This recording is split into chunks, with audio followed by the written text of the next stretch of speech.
Tractor diesel नहीं है, diesel लेके आ। हाँ मम्मा मम्मा मैं हुणी यूट्यूब ते वेख्या कि ट्रैक्टर ਨੂੰ ਬਿਨਾ ਡੀਜ਼ਲ ਤੋਂ ਕਿਵੇਂ ਚਲਾਈਏ। ਹਾਂ ਉਹਨਾਂ ਨੇ ਕੀ ਦੱਸਿਆ, ਉਹਨਾਂ ਨੇ ਕਿਹਾ ਕਿ ਟਰੈਕਟਰ ਨੂੰ ਨਾ ਪਿੱਛੇ ਕਰਕੇ ਖਿੱਚੀਏ ਫਿਰ ਹਨਾ ਟਰੈਕਟਰ ਆਪਣੇ ਆਪ ਸਟਾਰਟ ਹੋ ਕੇ ਕੱਦੂ ਕਰਨ ਲੱਗ ਜਾਂਦਾ। ਤੇ ਮਮਾ ਉਹ ਤੇਰਾ ਦਿਮਾਗ ਖਰਾਬ ਹੈ, ਛੇਤੀ ਡੀਜ਼ਲ ਲੈ ਕੇ ਆ, ਨਹੀਂ ਤਾਂ ਚਪੜੇ ਹੀ ਪੈਣਗੇ।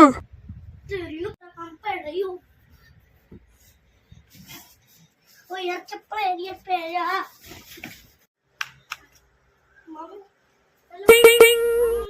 ਓਏ ਆਉਣਾ ਕਿ ਨਹੀਂ ਆ ਤੂੰ? ਨਾਲੇ ਗੱਲ ਸੁਣ ਲਾ ਹਨਾ ਸਟੋਰੀ ਬਾਅਦ ਟਾਈਟਲ ਲਿਖ ਕੇ ਕਿ ਹਨਾ ਸ਼ਹਿਰੀ